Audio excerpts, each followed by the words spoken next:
Okay, for concept development today, I wanted to start with this problem. Actually, it's two problems. 904 divided by 32 and 456 divided by 16. So since we're working independently, I solved one out for you guys. I did it all the way. What I want you to do is to solve this one really quickly, pause the video while you do that, and then unpause it when you're ready to check your answer. Okay, here's the solution. Hopefully you also got the same thing. So I want you to take a look at this problem, 904 divided by 32. Here's what I got for my problem. Here's what I got for my remainder. And when you solved out the problem, here's what you should have gotten for your problem and what you should have gotten for the remainder. What do you notice about these two problems? Isn't 28 the same as 28 and 8 the same as 8? So would you say that these two problems, 904 divided by 32, is equal to 456 divided by 16? Or do you have another thought? Okay, if you said that it was equal, well, with the information we have right now, it does look like it is, doesn't it? But I want to show you how we can divide without remainders, so taking away our remainders, to prove that one of these problems is actually greater than the other one. So we're going to do the same thing that we started with already, and I'm going to walk you through. So I did all of my work, I did my math over here. But what happens when we have a remainder like this, what we can do is basically rename it. Now, if I have 904 and I put a decimal right here next to the ones place, the 4, does that change that answer at all? Is this still 904? Yes, it's still 904. And we know that that decimal is always there. We just don't put it because we don't need to put decimals after all of our numbers. But I know that it's there. And now, what if I add a placeholder 0 right here? Does that still say 904? Yes, it does, because a placeholder here doesn't mean anything as long as there's nothing else over here. So basically, I'm saying 904 is the same as 904 written like this. Isn't that true? Yes. So now, after I have added a decimal and a 0, I can bring down that decimal, or bring down that 0. And I actually want to bring up this decimal up here and put it up here. Now the reason why I can do this is because think about all of the decomposing the numbers that we've done. So I can rename 8 ones as 80 tenths, right? So that's exactly what I've done. Now 8 ones has become 80 tenths, and it's the same number. I just have a decimal now. 8 is still the same as 80 tenths.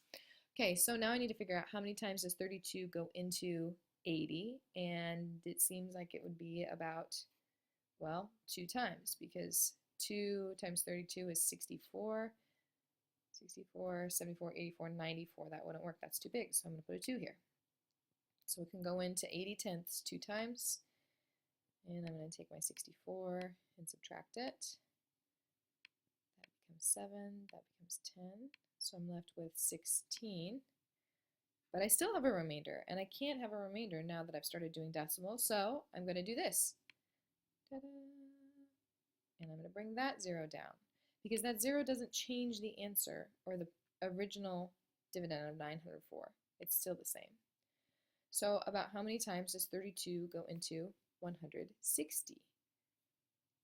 I'm going to say about 5 times. I don't know, a lot of you are using that strategy and saying that you think 5 is a good halfway point, a good starting point. Well, it is. Let's do 32 times 5. I get 10. 5 times 3 is 15, plus 1 more is 16. Hey, look at that.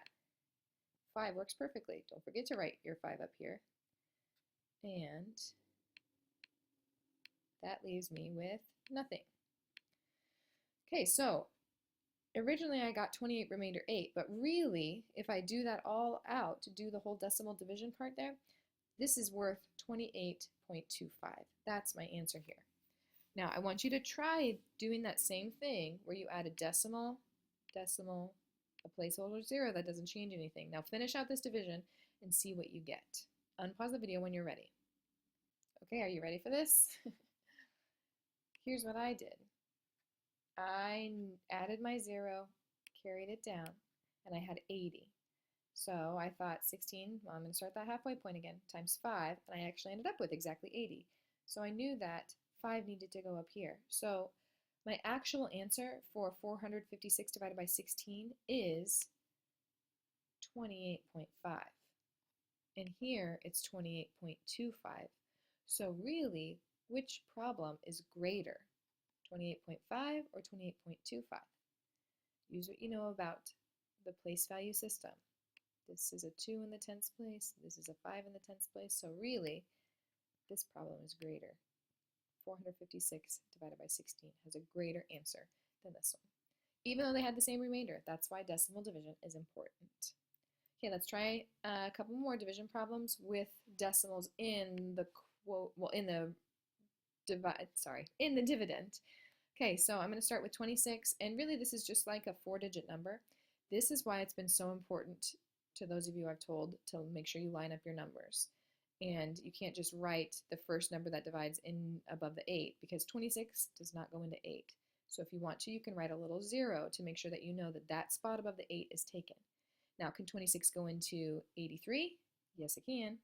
I know 26 times 2 is 52, but I'm going to see what 26 times 3 is, because I think it might go in higher. There's an 8, 1, 3 times 2 is 6, plus 1 more is 7. So it does go in 3 times. And that makes 78. And when I subtract 13, 12, 11, 10, 9, 8, 5, and 0. So I'm going to bring my 4 down. Okay. I already said I know the answer to this, but I'm going to prove it to you guys. 26 times 2. 6 times 2 is 12. 1 more makes 52.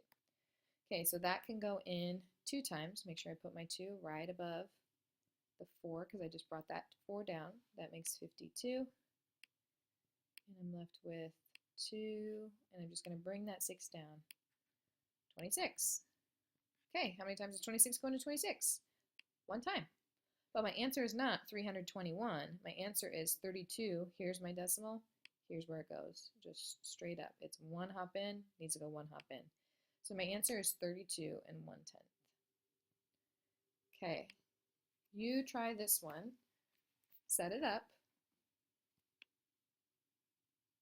And pause the video while you try and solve it. And if you get stuck, just unpause the video.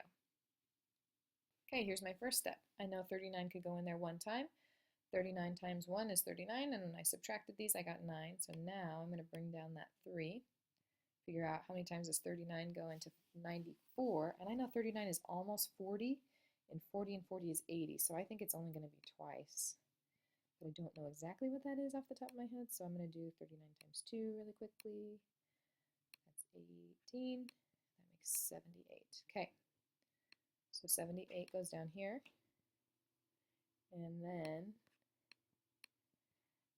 I need to borrow 13, 12, 11, 10, 9, 8, 5, and 1. So I'm left over with 15. I'm just going to bring my, 6 down. Got a little crazy there with my 6. How many times does 39 go into 156?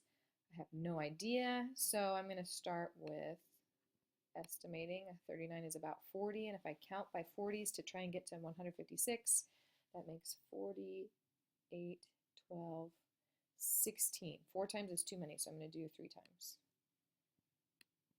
At least I think 4 times is too many. 9 times 3 is 27. 9, 10, 11. I don't know. I can't tell. So what I'm going to do is just add another 39. 9 times 9 plus 7 is 16. 3, 4, 5. It's a good thing I did that. So I wasn't sure, so I did 39 3 times and 1 more time. So that makes 4 times altogether. And I got exactly 156. It's always good to check yourself if you're not sure. And the last thing I need to do is add in my decimal. So, there it goes. 2 places in, 2 places in, or I can just drag it straight up there.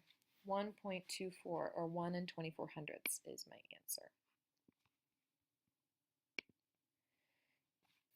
Okay, this is the last one for today. I do want to let you know that your first problem on your exit ticket is very similar to the first one we did together.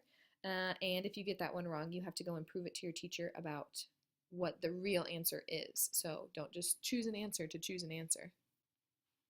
Okay, so here's our last problem. Set it up, and I want you to try it all by yourself, and then unpause the video, and I will give you the answer. Okay, this is a fun little problem. If you are ready, here is the answer, and here is my work that goes along with it. So 41, I know that doubled, makes 82. When I subtracted, I got 4, brought down my 1. 41 goes in there one time. The trickiest thing about this is that you have to make sure, this is why it's so important, that you don't just write the 2 up here and write the 1 up here, because the answer is not 2.1, it is 2.21, 21 hundredths. All right, try that exit ticket and see how you do. And like I said, if you don't get the first one correct, then you have to go and prove it to your teacher about why you know that the real answer is the real answer. So good luck and have a great rest of your day.